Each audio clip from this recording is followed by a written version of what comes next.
Hello, my name is Lisa Duncanson. I am the bar exam guru from Bar None Review, and I have another tip of the day for you today. So, exercise and the bar exam. You need to exercise your brain and you need to exercise your body. Because sitting for hours and hours and hours on end without a break and moving around outdoors, or at least in your room or your home, is not really productive. We can only study successfully for a limited amount of time. If you want to put in a 6 or 10 hour day, if you have that kind of time, as you increase the hours, it becomes a situation where you have diminishing returns. So here's what I suggest.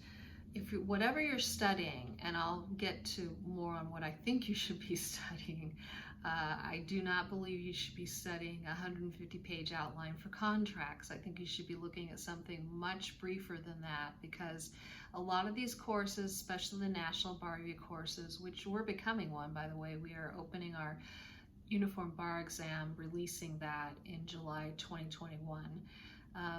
So we've already been preparing people in states like Arizona and New York for the Uniform Bar Exam. So we have that ready to go by July, maybe earlier, but we'll keep you updated. But when you are studying, it's really important to get away from the study and give yourself a mental break, because hour upon hour of sitting is, first of all, not good for your health, and it's definitely not good for your retention and being able to remember and recall the rules and the things that you are trying to commit to memory and learn. So I suggest studying for 50 minutes, 50 minutes, and you do that and you get up, walk around, have an apple, go outside, take a 10-minute break, not to go over email, not to go online, not to be distracted. You know, when I took the bar right out of law school in 1994, yes, I was fortunate enough to pass it, but I didn't have all these distractions that we all have now today. And I have the same distractions that you have. I want to look at my phone. I want to go to wherever the notifications are telling me to go. But you need to put it on airplane mode. I mean, you really have to disconnect to get valuable time. If you have children and they're in daycare or something and you have an emergency, you need to be reached, of course. But I really, really want to impress upon you the need to, you know, obviously we're social distancing right now, but you really need to do that during bar prep. Study groups I don't really recommend. I mean, yes, it's nice to have contact with other people, but I believe that you should study intensely on your own and work on the things that you need to work on. Take a break every 50 minutes, take a lunch break, take a dinner break if you're studying all day. If you're working full-time, which many of my students are doing, we need to make adjustments. You need to make an adjustment. So oftentimes our students that are working full-time feel like they are really at a disadvantage because, oh, they don't have 6 hours a day. But the thing is, you don't need 6 hours a day. You need to start early, for sure. That you absolutely need to do that. But you can put in an hour every day, 5 days a week. Even if you're not working, I would advise that right now if you're taking any upcoming bar exam. And that's so critical and so important, because those hours you put in, I mean, how many hours do you think it would take for you to pass the bar exam? It's probably a lot more hours than I would suggest. These 10 to 12 hour days that people often try to do in their first attempt at the bar exam often leads to failure. And I want to make a point, and it's not to disparage other prep courses, but we are different. And one of the ways we are different is I do not think there's a value in having you spend time on a 150-page contract outline or a 200-page constitutional law outline. The reason courses provide that is basically to, well, I don't have any liability. I gave them everything. But everything isn't tested. Everything is not tested. So when you're looking at something like Barbary, and again, not to disparage them, I just think those longer outlines are useless. They really are useless in my opinion. Sure, there's something on page 110 that is relevant but they're not connected.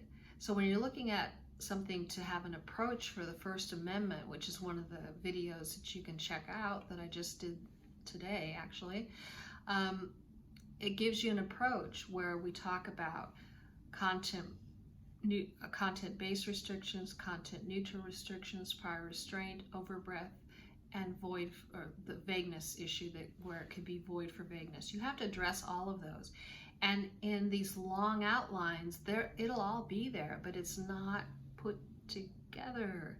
So how are you going to take this 150 or 200 page or 100 page outline and turn it into a successful exam answer? It's not really possible. You need much more than that. So one of the products that Barbie does have that I really like is their Convisor. I don't like much of anything else. That's just my opinion, but I think their Convisor is excellent. I did not take Barbie when I took the bar, but I did find a copy of a Convisor, and I looked at it. I thought it was really good, and I still think it's really good. But these outlines that courses provide are ridiculous, and they, of course, cover everything and anything that could be tested, but the best way to learn what you need to do is to focus on an approach, is to practice essays, review an issue spot, and read answers to real released answers, not these made up, fancy answers that are done by, the person who wrote the property text that everybody uses in the country. An expert, but probably hasn't taken the California bar, and what they write cannot be done in an hour. And so it's completely unrealistic. No, the released answers are not perfect, but they are an excellent example of what the bar examiners are embracing. This is true for the uniform bar exam, and it's true, especially true, for the California bar exam. They want it a certain way. And so when you look at 10 negligence essays that are released answers, released questions from the California bar, you will see a pattern. When you look at 10 torts essays, you may not see a pattern because it's defamation, it's torts remedies, it's torts negligence, it's torts products liability. But if you look at 10 or 9, you'll see a pattern of negligence exam. The same is true for defamation, the same is true for remedies. The same things get tested in the same order every single time. Okay, so negligence would be one of the most highly tested areas of torts, but other things come up all the time. So those are things I just wanted to provide to you. Please follow the blog at barexamguru.com. We have lots of things that are for free and available to you. You can download. Our articles are also very instructive on how to prepare a study plan that is realistic to you, for you. Most people don't have 6 to 10 hours a day, and I wouldn't recommend that anyway, but remember, keep yourself hydrated, walk. If you're a runner, run. I used to run when I was studying in 1994. That was the only time I stopped thinking about the bar exam. Don't, if you're going to the gym and listening to tapes, that's really not a break. So to get a real break, you need some fresh air. You need to make yourself go out for a walk, get an apple, hydrate, drink some water, or your beverage of choice. I wouldn't go crazy with the caffeine, but I certainly am a coffee lover, so do what you can to keep yourself upright and stay attentive to what your tasks are that you're taking care of that day. It's super important to take care of yourself and to make sure that you have enough activity. You're not sitting for 3 hours at a time. That's just really not productive. Of course, you're going to have to do that on bar exam day, but you can practice those sessions as it gets closer to the bar exam. But I really recommend 50 minutes and then a 10 or 15 minute break. Go right back to your studies. Do not go to Facebook. Do not go on social media, Twitter, Instagram, TikTok, whatever your loves are. Stay away. And one of the things that I found helpful for myself and for my students is to just warn people that I'm going to disconnect.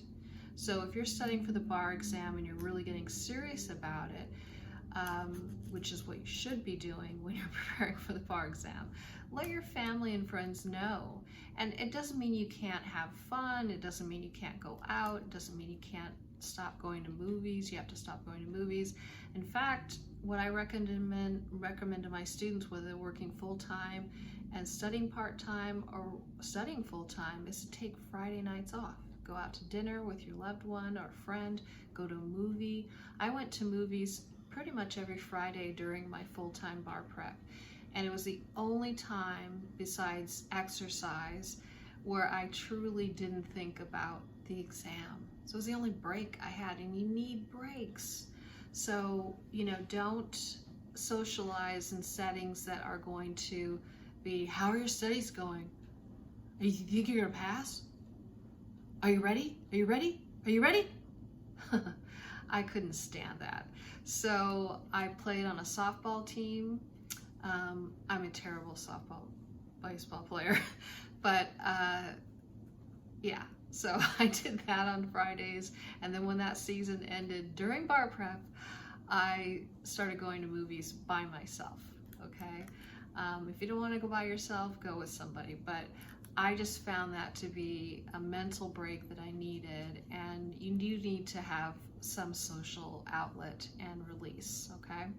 So those are my words of advice for you today.